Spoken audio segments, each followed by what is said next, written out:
Examinando las teorías físicas de la relatividad, la teoría cuántica de campos o incluso la de los universos paralelos, encontramos razones teóricas importantes para considerar la posibilidad de que algún día podamos realizar viajes en el tiempo. La gran paradoja se encuentra en que si efectivamente desarrollaremos tal tecnología en el futuro, en nuestro presente ya habríamos sido visitados por nosotros mismos una vez puesta en marcha esa supuesta máquina. Para algunos científicos, si nadie proveniente del futuro ha logrado llegar hasta aquí, podría deberse a que nuestra raza, la humana, se agotará, se extinguirá antes de llegar a tal grado de evolución tecnológica. Pero existe otra posibilidad, y es que esos viajes en el espacio-tiempo ya se hayan producido y hayamos sido visitados por nuestros hermanos del futuro. De ser así, ¿cuándo vinieron? ¿Existe una relación entre esos posibles viajes en el tiempo y lo que hoy llamamos extraterrestres?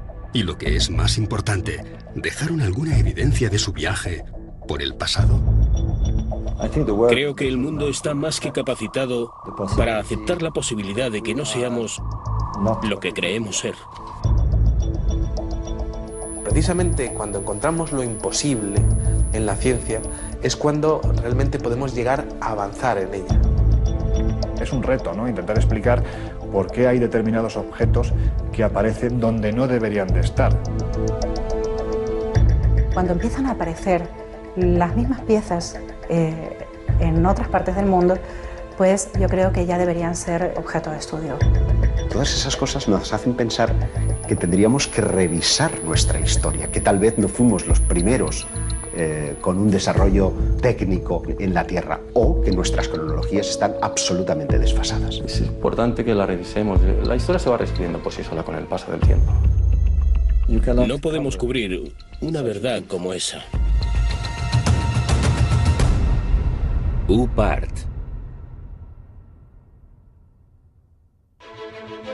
Jeroglíficos del siglo IV a.C. donde se muestra el uso de la electricidad. Mapas que demuestran que el continente americano habría sido descubierto mucho antes de la llegada de los barcos españoles y portugueses. Cuevas que fueron habitadas hace 150.000 años, pero que poseen una compleja red de tuberías. O antiguos alfabetos que situarían el nacimiento de la escritura en la península ibérica. Son algunos de los llamados UPART, objetos fuera del tiempo y el espacio. Objetos que no pertenecen al lugar ni al momento en el que fueron encontrados. Son objetos tecnológicamente hablando que han sido encontrados en lugares pertenecientes a un periodo de la historia donde no deberían de estar, porque no había la tecnología en aquel tiempo como para desarrollar estos objetos. Lo curioso es cuando esos objetos no se resumen a uno, ni a dos, ni a tres, sino que estamos hablando de bastantes que son siendo encontrados. Se alejan un poco de lo que son los límites de los paradigmas históricos aceptados por nosotros, por los ámbitos académicos. Son objetos que aparecen en contextos espaciales o temporales extraños, alejados de los paradigmas históricos conocidos, o que demuestran algún tipo de tecnología más avanzada de lo normal para su tiempo y su espacio. Y constituyen un reto para la ciencia que los discrimina, porque no tiene cómo catalogarlos, pero también para los propios especialistas, porque nos lleva a preguntarnos muchas veces si en un pasado remoto hubo una tecnología más avanzada que la actual, y si eso fue así, ¿quién la puso encima de la Tierra? Por lo tanto, no se entronca directamente con las tesis de los antiguos astronautas, con las tesis extraterrestres. Cuando tú vas a lugares como Tiahuanaco y te plantas delante del monolito Bennett o del monolito Ponce, 7 metros de altura, es algo extraordinario, ¿no? Porque la sensación que te da al contemplar estas figuras es que no estás viendo a alguien del pasado. La sensación que te da es que estás viendo a alguien del futuro. Y eso se representó hace más de 4.000 años.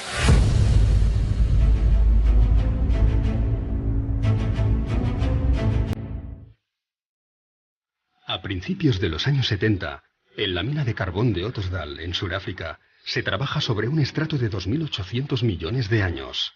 Los mineros, todos ellos locales, han encontrado unas extrañas bolitas metálicas. La roca de la que proceden corresponde a una era en la que supuestamente no existía ningún tipo de vida inteligente.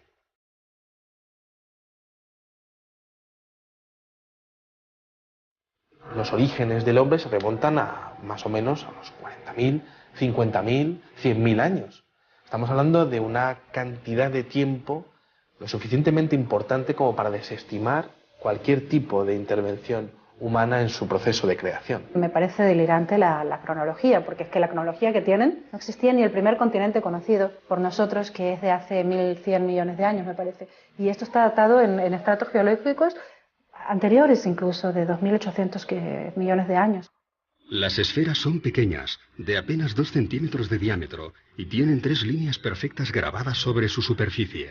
Están completamente pulidas, algunas de ellas tienen unas líneas paralelas, 3 líneas paralelas, y quizá lo curioso sea que parecen un producto terminado. El problema es quién estaba manufacturando productos hace 3 millones de años. No son naturales. La naturaleza hace formas muy caprichosas, pero aquellos surcos así, para mí esos surcos no son naturales, son hechos por alguien. Michael Cremo y Richard Thompson, tras someterlas a estudio, llegaron a la conclusión de que no podían ser de origen natural. Su exterior está formado por una aleación de acero y níquel imposible de encontrar en la naturaleza. Son líneas extremadamente perfectas y su interior parece estar hueco. En el momento en que hicieron un análisis por rayos X, empezaron a encontrar con que el núcleo de las esferas tenía peso negativo o densidad negativa. Así que eso es antimateria. Algunas de las esferas diseccionadas albergaban en su núcleo un material esponjoso desconocido que al entrar en contacto con el oxígeno se desvanecía rápidamente. Pero además tienen una marquita en su ecuador y tienen un agujero. ¿Será que fueron las semillas de vida aquí en el planeta Tierra? ¿Podrían ser las transportadoras de las semillas de vida para nuestro planeta? Se encontraron algunas moléculas orgánicas en su interior. Por tanto, podría ser una explicación de la teoría de la panspermia. Podrían haber sido depositadas aquí hace millones de años para dar lugar a toda la biodiversidad que conocemos hoy en día. El Instituto Espacial de California, tras varios análisis, declaró: el equilibrio es tan perfecto que excede nuestras actuales tecnologías de medición. Mientras que los estudios de la NASA concluyeron que el único modo de crear un objeto similar, si existiese la tecnología para hacerlo, sería bajo gravedad cero.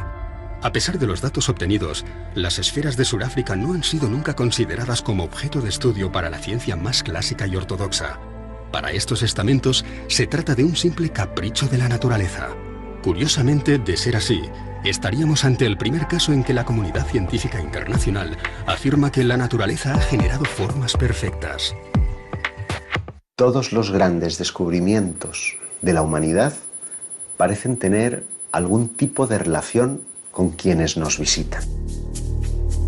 Sin ir más lejos, parecen intervenir en el descubrimiento de la Hispaniola, en el descubrimiento de América, porque cuando Colón, la noche antes de ese 12 de octubre de 1492, está surcando las aguas, refleja en su libro de bitácora que unas extrañas luces están por encima de las velas de su embarcación. ¿Qué podían ser sino objetos no identificados? Si tú te vas al archivo de Indias, tienes muchas crónicas, especialmente las más interesantes son las de Pedro Cieza de León, que fue el que acompañó a Pizarro durante toda la conquista. Y ahí tienes historias rayanas con lo ufológico, o por lo menos que a día de hoy, en nuestro siglo XXI, seguramente más de uno interpretaría con la aparición de un objeto luminoso en los cielos, ¿no? Por ejemplo, cuando Pedro Cieza de León es el primero que describe en el desierto de Nazca hay unas extrañas líneas que los nativos van allí para venerar, para adorar, pero lo que es curioso es cuando Pedro Cieza de León se sube a una de las lomas donde mejor se ve alguna de las figuras y asegura que los nativos y él empiezan a observar una serie de soles que se mueven en los cielos. Es decir, hay algo en el cielo que no es un solo sol, sino que hay más que se están moviendo y que parecen estar jugando alrededor de ese enigma tan maravilloso y tan descomunal como son las líneas de Nazca. Y esto está escrito en las crónicas de Indias, ¿no? Por lo tanto, parto de la idea de que en aquel momento, más que alucinaciones, pues algo deberían de estar viendo. Y ese algo, como decía Cieza de León, eran soles que se movían en el cielo.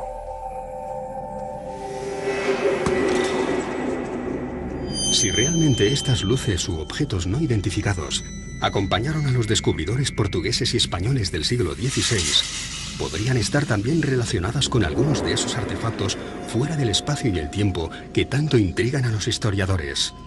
Es el caso del mapa de Piri Reis.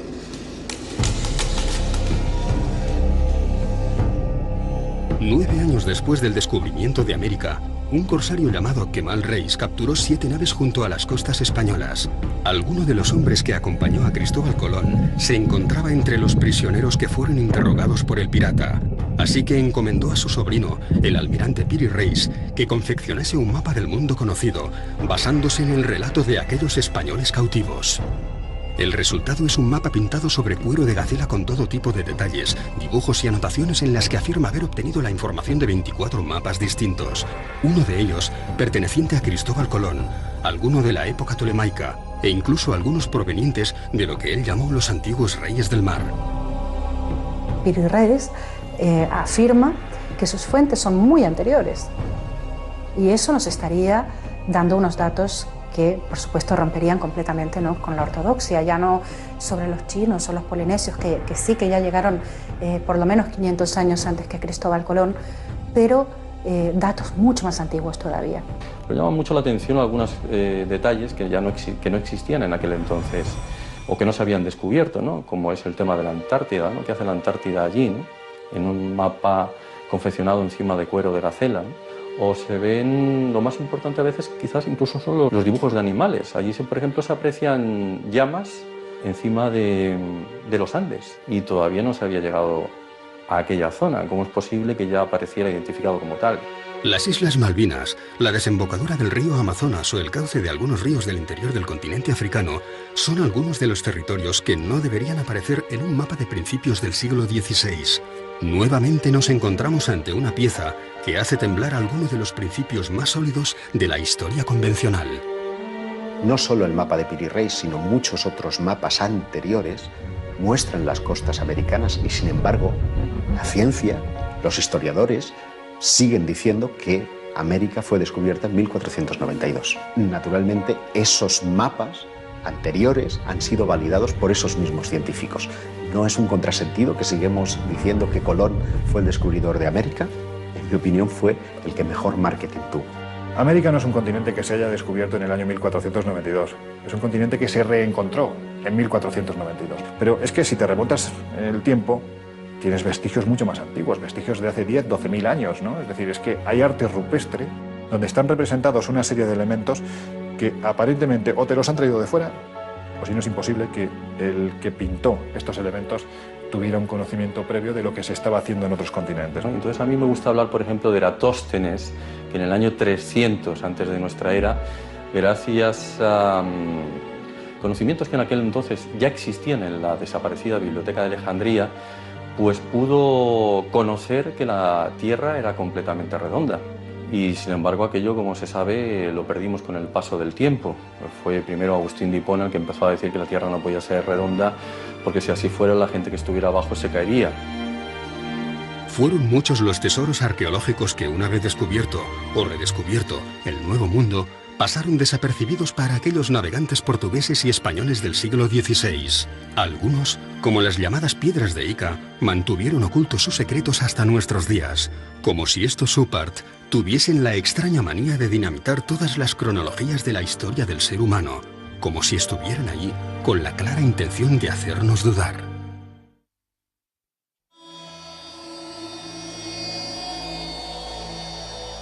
Quizá otro de los oparts más interesantes de la historia venga de las piedras de Ica.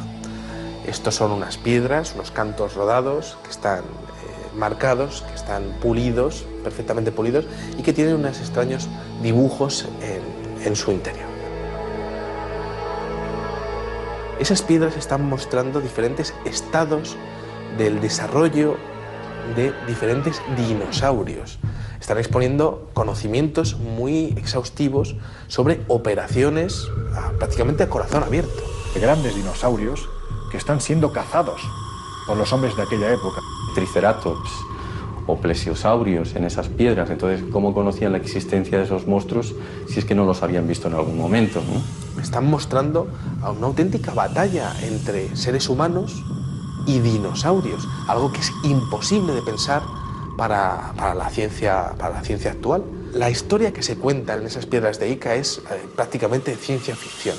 fueron descubiertas en Perú en 1966 por el Dr. Cabrera, hombre de ciencias que rápidamente se percató de que las escenas que contenían no podían haber sido descritas por una cultura anterior al descubrimiento. La mayor colección de esas piedras, más de 300, se encuentra hoy en día en Barcelona.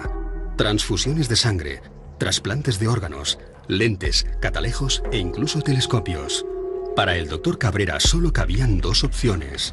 O una antigua civilización poseía una tecnología capaz de romper con todas las cronologías oficiales de nuestra evolución, o alguien proveniente de las estrellas y de un mundo infinitamente más desarrollado que el nuestro les hizo entrega de estos conocimientos hace miles de años. Una de las piedras muestra que de una mujer embarazada, de la sangre de una mujer embarazada, va una especie de sonda y que está comunicada con una persona a la que le están haciendo una extracción de corazón. Cuando se descubrieron esas piedras, no se sabía que la sangre de las embarazadas podría mejorar y evitar el tema del rechazo a órganos nuevos. Eso no se sabía cuando se estaban extrayendo esas piedras. Y en esas piedras, encontradas en estratos que tienen millones y millones de años, aparece perfectamente descrita. Si tenemos que barajar la posibilidad de que hace miles de años alguien hacía trasplantes de órganos, y no solo eso, además el paciente no se le moría, estamos hablando de alguien con una tecnología excesivamente avanzada. ¿Quién puede ser? Sinceramente, a mí, salvo los dioses, no se me ocurre nadie más.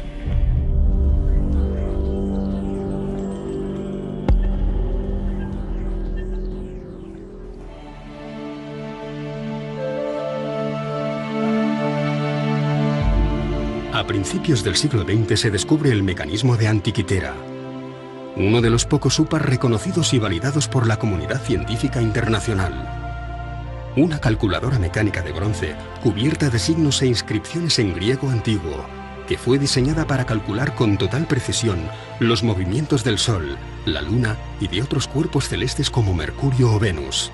Podía predecir eclipses e incluso mostraba órbitas de planetas desconocidos en las fechas en las que fue datado. El artefacto fue rescatado de las profundidades del mar, de los restos de una embarcación griega del año 150 a.C. ¿Cómo es posible que un mecanismo con un sistema de transmisión aparezca en la época de los griegos? Se supone que son las cadenas de transmisión aparecen durante la Revolución Industrial, hacia el siglo XVIII aproximadamente. Y al conformar las piezas, al unirlas como si fuera un puzzle que nos venía ni más ni menos que de 2000 años atrás, se dieron cuenta de que aquello era lo más parecido a un reloj astronómico. Con lo cual es imposible, porque algo parecido no aparece hasta plena Edad Media, es decir, unos 1100 años más tarde, cuando empiezan a aparecer los primeros relojes mecánicos, ¿no? La pieza esa en particular presenta elementos del siglo XVI. Cuando se ha puesto en marcha, con máquinas hechas a imagen y semejanza del mecanismo de Antikythera, pues se ha visto que con ese mecanismo se pueden seguir los movimientos de planetas desconocidos hasta el siglo XVI. Entonces, por eso es un OPAR, porque aparece en un contexto del siglo II a.C. una máquina en la que se puede observar los movimientos de planetas desconocidos entonces. Lo que denotaba este hallazgo es que había servido, pues por ejemplo, para calcular los eclipses, los movimientos de los planetas, los movimientos del Sol, de la Luna, fenómenos astronómicos como solsticios, como equinoccios, en un tiempo en el que en teoría ese objeto no tenía que existir. ¿Qué hace una máquina propia de la revolución industrial en un barco anterior a nuestra era? Todo parece indicar que nuestros antepasados poseían un grado de conocimientos mucho más elevados de lo que podamos imaginar. Y siendo así, ¿quién puso en sus manos conocimientos del futuro? Para algunos, una inteligencia no terrestre pudo haberlos instruido. Para otros, deberíamos contemplar la posibilidad real de que pronto realizaremos viajes en el tiempo. Y para la mayoría, nos encontramos ante muchos interrogantes que simplemente no tienen explicación. 2 minutes.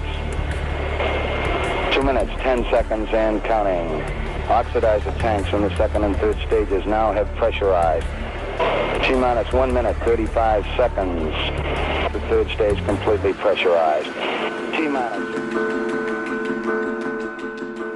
Cuando aterrizamos sobre la Luna, yo estaba aquí en España en el 69. Creo que todos nosotros pensábamos, ¿y si encuentran algo en la Luna? No tiene por qué ser un platillo volador. Todo lo que necesitaban encontrar Era un arañazo que fuera artificial. Solo una marca que fuese artificial. No debería estar ahí. Eso cambiaría por completo lo que sabemos sobre nosotros y sobre el universo. La idea de que podamos encontrar uno de estos arañazos, no solo sobre una piedra terrestre, sino sobre alguno de los cuerpos celestes a los que poco a poco vamos acercándonos, es lo suficientemente inquietante como para que incluso la Asamblea General de las Naciones Unidas haya llegado a contemplarla. En 1992, el profesor Richard Hoagland expuso para la Asamblea todos los datos conocidos hasta el momento acerca de los restos arqueológicos con los que ya se habían topado algunas de nuestras sondas espaciales. Hoagland fue compañero de la universidad del famoso astrofísico Carl Sagan. Trabajó como consultor para la NASA y para la cadena de televisión CBS, acompañando todas las grandes misiones espaciales, como la Mariner, la Voyager o la Pioneer.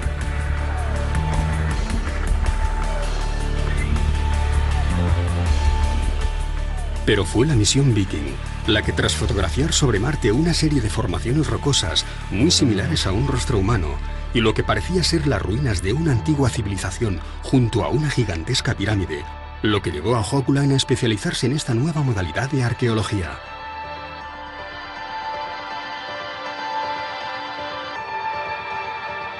Y en un seguimiento de aquello que encontró en Marte acerca de una posible civilización avanzada varios millones de años atrás que podrían tener relación con nosotros. Ellos mismos podrían ser humanos.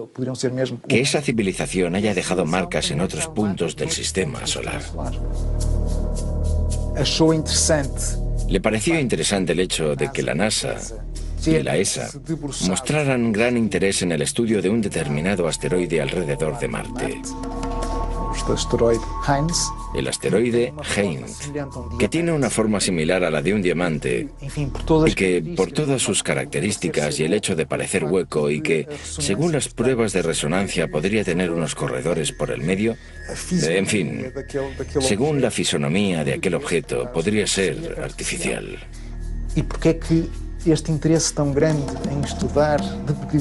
¿Por qué ese interés por estudiar desde diferentes puntos de vista este pequeño asteroide? Siguiendo la hipótesis de que podría ser artificial, podría haber sido una estación espacial que estuviera allí como una ruina ambulante, aún en los tiempos de hoy, muy destruida pero aún a la deriva, a la espera de que alguien la encuentre. Si queremos, ya la encontró la NASA. Nosotros somos una partícula apenas en el universo, así que sería muy antropocentrista, ¿no? O antropocéntrico pensar que no hay nada más allá. De momento no hay pruebas contundentes de estructuras, sí de vida en otros planetas, pero no me extrañaría nada porque yo estoy convencida de que no estamos solos en el universo.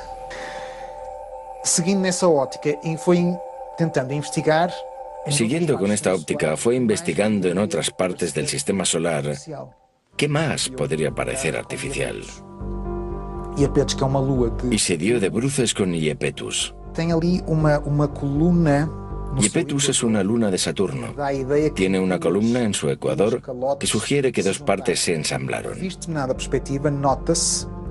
Visto en perspectiva, se distingue que la luna no es totalmente redonda.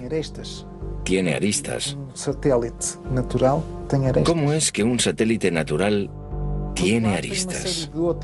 Por otro lado, tiene una serie de pequeñas semejanzas con una estructura que estuviera cediendo. Buscó ejemplos de otras estructuras hexagonales para dar a entender que aquello efectivamente podría ser artificial, haber sido construido desde dentro con diferentes hexágonos, formando una estructura que habría ido cediendo a lo largo de millares y millares y millares de años.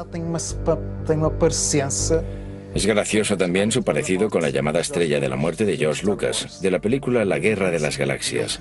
Y él cuestiona, ¿qué sabía George Lucas que nosotros no sabemos? Levanta varias hipótesis. Aquello podría ser una base científica, podría ser un hotel. Él lo llama Luna con vistas. Un lugar único en el sistema solar, con vistas al gran planeta Saturno. Algo espectacular.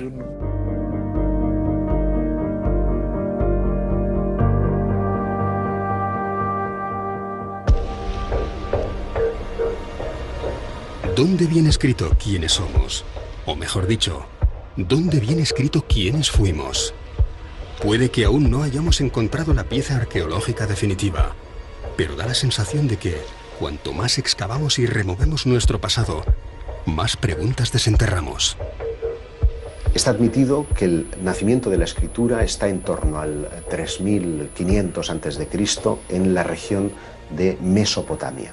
Pero sin embargo, algunos hallazgos inquietantes hacen preguntarnos y cuestionarnos si esa datación es fidedigna, porque por ejemplo, en Francia como en Portugal hemos encontrado alfabetos que parecen aludir a que el inicio de la escritura habría entrado por la península ibérica. En Albaon, a finales del siglo XIX, por allá por 1895 y hasta 1903, se encontraron en las inmediaciones de Dólmenes algunas piedras zoomorfas y antropomorfas que presentaban unos grabados parecidos a los de los signos iberotartésicos.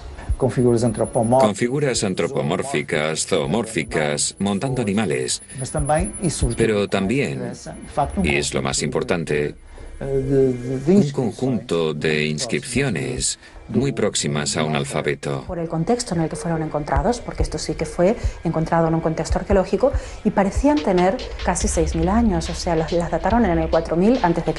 Esto, pues claro que rompería con el típico paradigma de que la escritura nació en Mesopotamia. Podría haber nacido en la península ibérica. Unos años más tarde, en los años 20, creo que fue en 1924, se encontraron los famosos signos de Glosel cerca de Vichy, en Francia, que también se parecían, curiosamente, a estos signos iberotartésicos y a los signos de Albaon. Y increíblemente, Glosel dio fechas de hasta 17.000 años. A mí me parece curioso constatar cómo Albaon, al extremo de una línea imaginaria, hasta Glosel, está situado en Francia, pero en los Pirineos, es el punto de partida y de final de una línea que tiene dos relaciones claras. Una con los megalíticos. En toda esa línea vamos a encontrar dólmenes y menires como si fueran mojones que van marcando una ruta específica. Una ruta, y es curioso, que tiene que ver con los objetos volantes no identificados. Un investigador galo, Aimé Michel, constató cómo todos los avistamientos que se producían en un solo día, en la década de los 60, parecían estar describiendo líneas rectas sobre los mapas. La más importante de todas ellas tenía su inicio en Vichy, en Francia, donde se descubrió el alfabeto de Glosel, y terminaba en Portugal, en Albaon.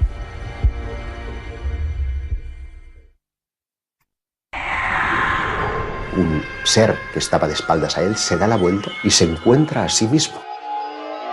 ¿Por qué hay determinados objetos que aparecen donde no deberían de estar? Estamos siendo tutelados por una especie de inteligencia. Secuestran generalmente mujeres jóvenes, tienen un interés fundamental en la genética, en la reproducción. Extraterrestres, los domingos, solo en Historia.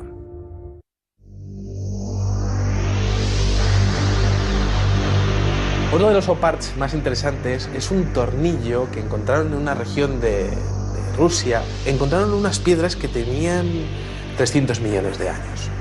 De repente apareció un extraño fósil de lo que parecería ser un tornillo. Claro, ¿quién estaba hace 300 millones de años manufacturando un tornillo de tales características? Ese tornillo tenía 2 centímetros de dimensiones.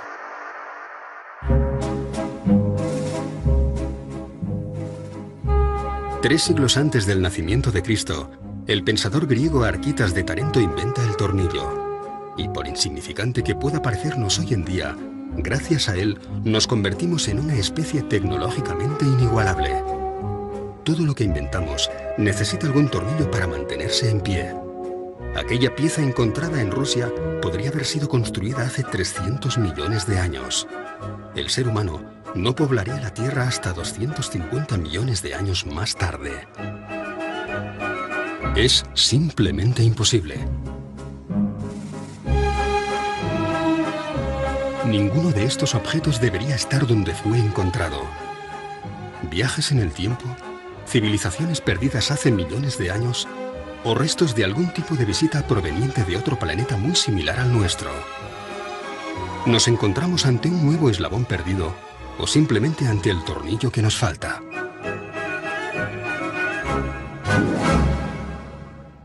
Si tú coges un metro, por ejemplo, como medida y pones aquí al principio del metro 200.000 años, 200.000 que es nada, y pones aquí el año 2013 que estamos, hemos tenido en nuestra historia, creo, no sé si son 17 o 19 civilizaciones, fenicias, faraónicas, romanas, griegas, españolas, etcétera, etcétera. En los últimos 5.000 años, a esta escala de un metro, 200.000, y nosotros, las 17 o 19 civilizaciones que conocemos entran en 3 milímetros.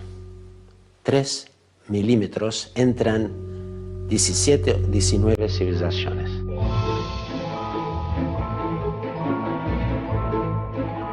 A principios del pasado siglo, se generalizó la creencia de que el ser humano ya había inventado todo lo que se podía inventar. Aún no existían los relojes digitales resistentes al agua, ni los ordenadores personales, ni la fregona. Einstein aún no había desarrollado la teoría de la relatividad, no existía la máquina de coser, y los microchips y el láser no formaban parte ni de la ciencia ficción. ¿Cómo reaccionaría una persona de 1903 al encontrarse ante un ascensor, unos prismáticos o unos auriculares? Seguramente del mismo modo que nosotros, hoy, reaccionamos ante una serie de objetos que no logramos catalogar. Los UPART no solamente ponen en jaque a la ciencia más convencional, sino que desafían toda la lógica de nuestro evolucionado siglo XXI. Esto es un teléfono móvil que mi hija que llama eso un dinosaurio, pero en fin, es un teléfono móvil. Si yo cojo este teléfono móvil y lo voy atrás en el tiempo, no mucho, a 70 años, y tengo una mesa de 4 genios, Von Braun, Oppenheimer, Fermi, Einstein, y le pongo eso en la mesa. Y lo miran, le digo, ¿qué es? Son genios, cuidado.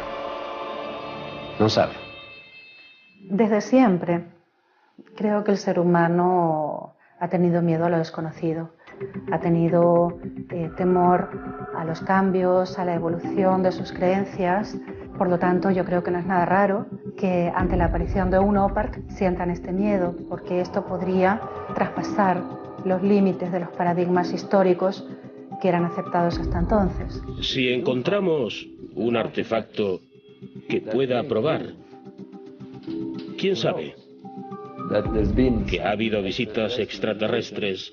La gran pregunta es ¿cómo y quién se va a hacer cargo de ello? Entonces es incómodo para la ciencia, pero es incómodo también para los especialistas más heterodoxos. ¿Y dónde radica precisamente su esplendor? Pues en que revela un nivel de tecnología impropio para la época en la que fueron encontrados. A la gente no le gustan los cambios. Estos son templos mortuorios, esto es tal y esto es cual. No, no podemos. No podemos porque necesitamos entender qué hacemos en este planeta. Necesitamos saber por qué estamos aquí, de dónde venimos, por qué somos tan diferentes del resto de la naturaleza. Y si eso nos conduce a algo más, si nos conduce a otro tipo de conexiones, ¿por qué no?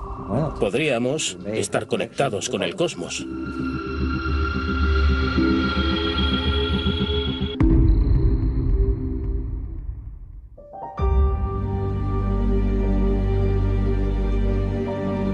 En 1995, un equipo ruso hace un sorprendente hallazgo. Una enorme losa de piedra que parece mostrar un mapa tridimensional de los montes Urales. Un profesor llamado Chuprov ha oído hablar de unas estelas que muestran mapas de la antigüedad. Es una estela de 1,5 metros aproximadamente. La trasladan directamente de ese lugar a la universidad, la empiezan a analizar y descubren que aquello tiene 3 capas geológicas totalmente distintas. Y que lo que están viendo en realidad es un mapa, pero un mapa tridimensional, un mapa donde se muestran las montañas, los ríos, se muestra la zona en la que se encuentran ellos en todo momento. acaba descubriendo que tiene unos 3.000 años de antigüedad. Los norteamericanos, que fueron los siguientes que analizaron el mapa del creador, dijeron que para poder confeccionar ese mapa, los que lo hicieron deberían haberlo visto desde el cielo. No lo sé, esto es como Nazca, ¿no?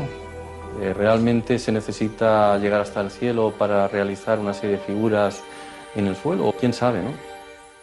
Un UPART es un objeto que se encuentra fuera de lugar o incluso fuera de su tiempo. Por ejemplo, en el siglo XIX los periódicos estaban repletos de casos de cadenas de oro o de monedas u otros objetos, incluso una campana que supuestamente habían encontrado en una mina de carbón. Por lo tanto, tendría millones de años de edad. Se publicó un libro que se llamaba Forbidden Archaeology, donde se recogen casos de UPARTs, no solo de objetos artificiales que muestran algún tipo de inteligencia avanzada, sino también de herramientas prehistóricas encontradas en estratos en la Tierra donde no deberían estar. Este libro es muy interesante porque muestra la posibilidad de que las civilizaciones empezaron muchos años o quizás 1 millón de años antes de la aparición del hombre en la Tierra, según las teorías oficiales. Uno de los casos recogidos en el libro de la arqueología prohibida es el de una pequeña lente de vidrio extraída por los arqueólogos en Egipto.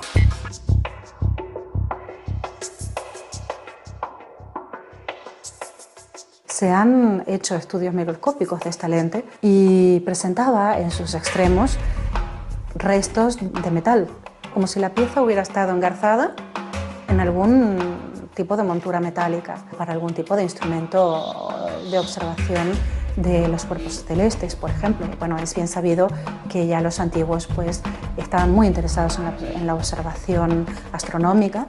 Prácticamente casi todos los aspectos de su vida se regían en torno a estos conocimientos. A mí no me extrañaría nada que hubieran creado algún tipo de mecanismo para una mejor observación del cosmos. El problema es que parece ser que para conseguir este material se necesitaba un punto de fusión que en el momento no se podía conseguir.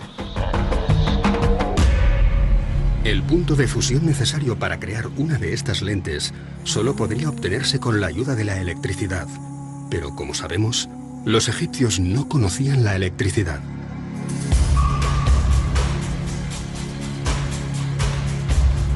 En 1931, Wilhelm König encuentra en unas excavaciones unas extrañas vasijas con unos hierros en su interior. Lo primero que observas es que es una vasija que contiene hierro y cobre. En el año 2000 se empezaron a hacer pruebas y se dieron cuenta de que se trataba de una pila antigua.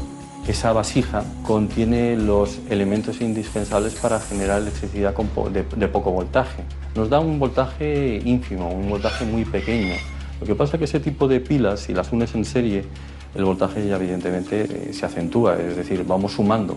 Para muchos es considerado la primera pila eléctrica de la historia. Se supone que fue Volta, en el año 1800, el primero que nos mostró una pila moderna, ¿no? Que muestran que los conocimientos de la electricidad ya existían en aquel entonces, ¿no? O joyas como las joyas de Tutankamón y otros faraones, donde se observa galvanización, la mezcla del oro con la plata, y que eso es imposible, salvo que se conozca la electricidad.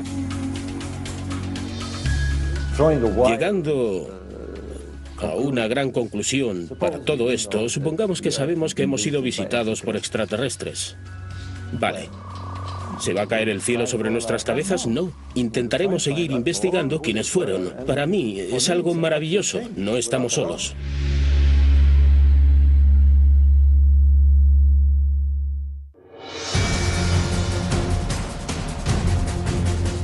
Hallazgos arqueológicos provenientes del pasado que solo pudieron haberse construido en el futuro. Mapas, escritos, extraños artefactos que nos hablan de piezas imposibles de encajar en los libros de historia. Nos encontramos ante las posibles evidencias de que nuestra tecnología será capaz de viajar en el tiempo. ¿Alguien, antes que nosotros, pudo haber poblado este mismo planeta? ¿O simplemente pasaron por aquí de visita.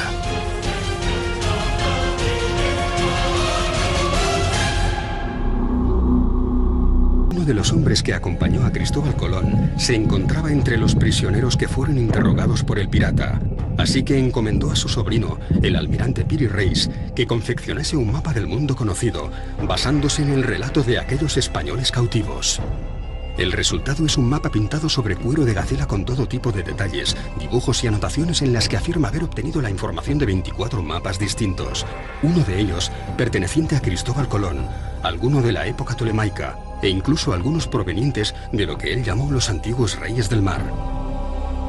Piri Reis afirma que sus fuentes son muy anteriores y eso nos estaría dando unos datos que por supuesto romperían completamente, ¿no?, con la ortodoxia, ya no sobre los chinos o los polinesios, que sí que ya llegaron por lo menos 500 años antes que Cristóbal Colón, pero datos mucho más antiguos todavía. Me llama mucho la atención algunos detalles que no existían en aquel entonces o que no se habían descubierto, ¿no?, como es el tema de la Antártida, ¿no?, que hace la Antártida allí, ¿no?, en un mapa confeccionado encima de cuero de gacela, ¿no? O se ven, lo más importante a veces quizás incluso son los dibujos de animales. Allí, por ejemplo, se aprecian llamas encima de los Andes y todavía no se había llegado a aquella zona. ¿Cómo es posible que ya apareciera identificado como tal? Las Islas Malvinas, la desembocadura del río Amazonas o el cauce de algunos ríos del interior del continente africano son algunos de los territorios que no deberían aparecer en un mapa de principios del siglo XVI. Nuevamente nos encontramos ante una pieza que hace temblar algunos de los principios más sólidos de la historia convencional. No solo el mapa de Piri Reis, sino muchos otros mapas anteriores muestran las costas americanas y, sin embargo, la ciencia, los historiadores, siguen diciendo que América fue descubierta en 1492. Naturalmente, esos mapas anteriores han sido validados por esos mismos científicos. No es un contrasentido que sigamos diciendo que Colón fue el descubridor de América. En mi opinión, fue el que mejor marketing tuvo. América no es un continente que se haya descubierto en el año 1492. Es un continente que se reencontró en 1492. Pero es que si te remontas en el tiempo, tienes vestigios mucho más antiguos, vestigios de hace 10, 12.000 años, ¿no? Es decir, es que hay arte rupestre donde están representados una serie de elementos que aparentemente o te los han traído de fuera, o si no es imposible que el que pintó estos elementos tuviera. Examinando las teorías físicas de la relatividad, la teoría cuántica de campos o incluso la de los universos paralelos, encontramos razones teóricas importantes para considerar la posibilidad de que algún día podamos realizar viajes en el tiempo. La gran paradoja se encuentra en que si efectivamente desarrollaremos tal tecnología en el futuro, en nuestro presente ya habríamos sido visitados por nosotros mismos una vez puesta en marcha esa supuesta máquina. Para algunos científicos, si nadie proveniente del futuro ha logrado llegar hasta aquí, podría deberse a que nuestra raza, la humana, se agotará, se extinguirá antes de llegar a tal grado de evolución tecnológica. Pero existe otra posibilidad, y es que esos viajes en el espacio-tiempo ya se hayan producido y hayamos sido visitados por nuestros hermanos del futuro. De ser así, ¿cuándo vinieron? ¿Existe una relación entre esos posibles viajes en el tiempo y lo que hoy llamamos extraterrestres? Y lo que es más importante, ¿dejaron alguna evidencia de su viaje por el pasado? Creo que el mundo está más que capacitado para aceptar la posibilidad de que no seamos lo que creemos ser. Precisamente cuando encontramos lo imposible en la ciencia es cuando realmente podemos llegar a avanzar en ella. Es un reto, ¿no?, intentar explicar por qué hay determinados objetos que aparecen donde no deberían de estar. Cuando empiezan a aparecer las mismas piezas en otras partes del mundo, pues yo creo que ya deberían ser objeto de estudio. Todas esas cosas nos hacen pensar que tendríamos que revisar nuestra historia, que tal vez no fuimos los primeros con un desarrollo técnico en la Tierra, o que nuestras cronologías están absolutamente desfasadas. Es importante que la revisemos. La historia se va reescribiendo por sí sola con el paso del tiempo. No podemos cubrir una verdad como esa. UPART. Jeroglíficos del siglo IV a.C. donde se muestra el uso de la electricidad. Mapas que demuestran que el continente americano habría sido descubierto mucho antes de la llegada de los barcos españoles y portugueses. Cuevas que fueron habitadas hace 150.000 años, pero que poseen una compleja red de tuberías. O antiguos alfabetos que situarían el nacimiento de la escritura en la península ibérica. Son algunos que tienen. No existía ni el primer continente conocido por nosotros, que es de hace 1.100 millones de años, me parece. Y esto está datado en estratos geológicos anteriores, incluso de 2.800 millones de años. Las esferas son pequeñas, de apenas 2 centímetros de diámetro, y tienen 3 líneas perfectas grabadas sobre su superficie. Están completamente pulidas, algunas de ellas tienen unas líneas paralelas, 3 líneas paralelas, y quizá lo curioso sea que parecen un producto terminado. El problema es quién estaba manufacturando productos hace 3 millones de años. No son naturales. La naturaleza hace formas muy caprichosas, pero aquellos surcos así, para mí esos surcos no son naturales, son hechos por alguien. Michael Cremo y Richard Thompson, tras someterlas a estudio, llegaron a la conclusión de que no podían ser de origen natural. Su exterior está formado por una aleación de acero y níquel imposible de encontrar en la naturaleza. Son líneas extremadamente perfectas y su interior parece estar hueco. En el momento en que hicieron un análisis por rayos X empezaron a encontrar con que el núcleo de las esferas tenía peso negativo o densidad negativa. Así que eso es antimateria. Algunas de las esferas diseccionadas albergaban en su núcleo un material esponjoso desconocido que al entrar en contacto con el oxígeno se desvanecía rápidamente. Pero además tienen una marquita en su ecuador y tienen un agujero. ¿Será que fueron las semillas de vida aquí en el planeta Tierra?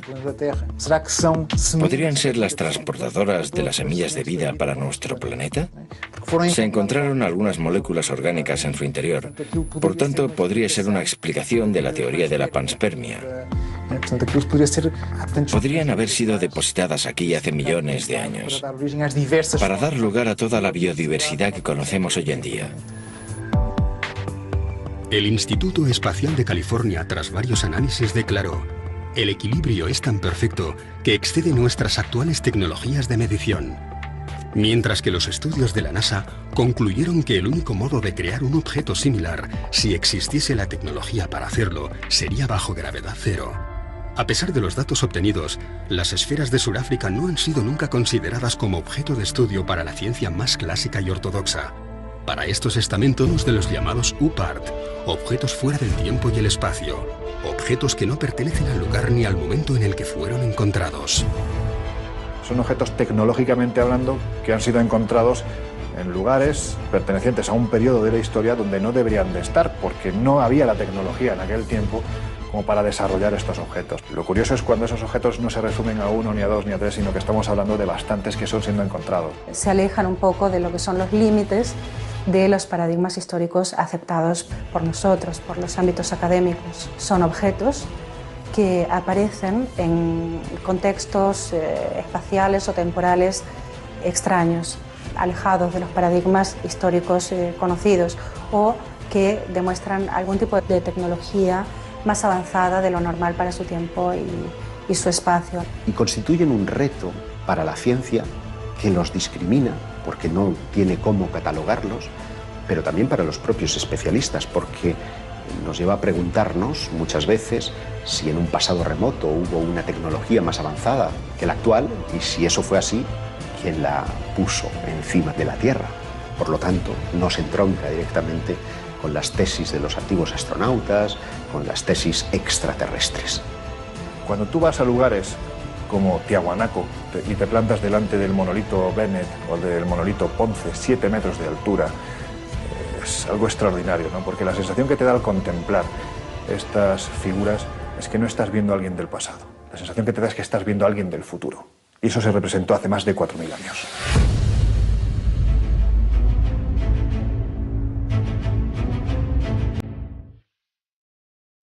A principios de los años 70, en la mina de carbón de Ottosdal, en Sudáfrica, se trabaja sobre un estrato de 2.800 millones de años. Los mineros, todos ellos locales, han encontrado unas extrañas bolitas metálicas. La roca de la que proceden corresponde a una era en la que supuestamente no existía ningún tipo de vida inteligente.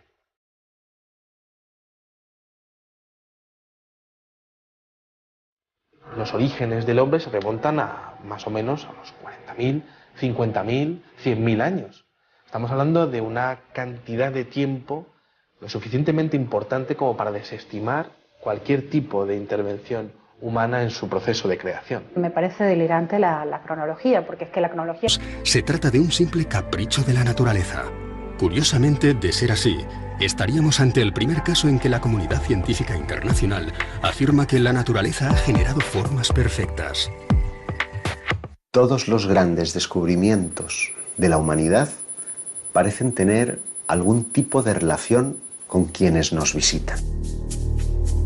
Sin ir más lejos, parecen intervenir en el descubrimiento de la Hispaniola, en el descubrimiento de América, porque cuando Colón, la noche antes de ese 12 de octubre de 1492, está surcando las aguas, refleja en su libro de bitácora que unas extrañas luces están por encima de las velas de su embarcación. ¿Qué podían ser sino objetos no identificados? Si tú te vas al archivo de Indias, tienes muchas crónicas, especialmente las más interesantes son las de Pedro Cieza de León, que fue el que acompañó a Pizarro durante toda la conquista. Y ahí tienes historias rayanas con lo ufológico, o por lo menos que a día de hoy, en nuestro siglo XXI, seguramente más de uno interpretaría con la aparición de un objeto luminoso en los cielos, ¿no? Por ejemplo, cuando Pedro Cieza de León es el primero que describe en el desierto de Nazca hay unas extrañas líneas que los nativos van allí para venerar, para adorar, pero lo que es curioso es cuando Pedro Cieza de León se sube a una de las lomas donde mejor se ve alguna de las figuras y asegura que los nativos y él empiezan a observar una serie de soles que se mueven en los cielos, es decir, hay algo en el cielo que no es un solo sol, sino que hay más que se están moviendo y que parecen estar jugando alrededor de ese enigma tan maravilloso y tan descomunal como son las líneas de Nazca. Y esto está escrito en las crónicas de Indias, ¿no? Por lo tanto, parto de la idea de que en aquel momento, más que alucinaciones, pues algo deberían de estar viendo. Y ese algo, como decía Cieza de León, eran soles que se movían en el cielo.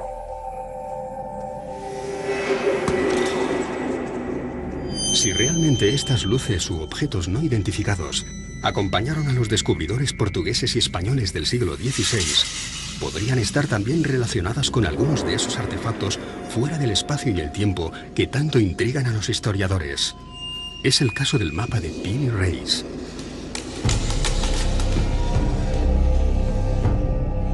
Nueve años después del descubrimiento de América, un corsario llamado Kemal Reis capturó 7 naves junto a las costas españolas.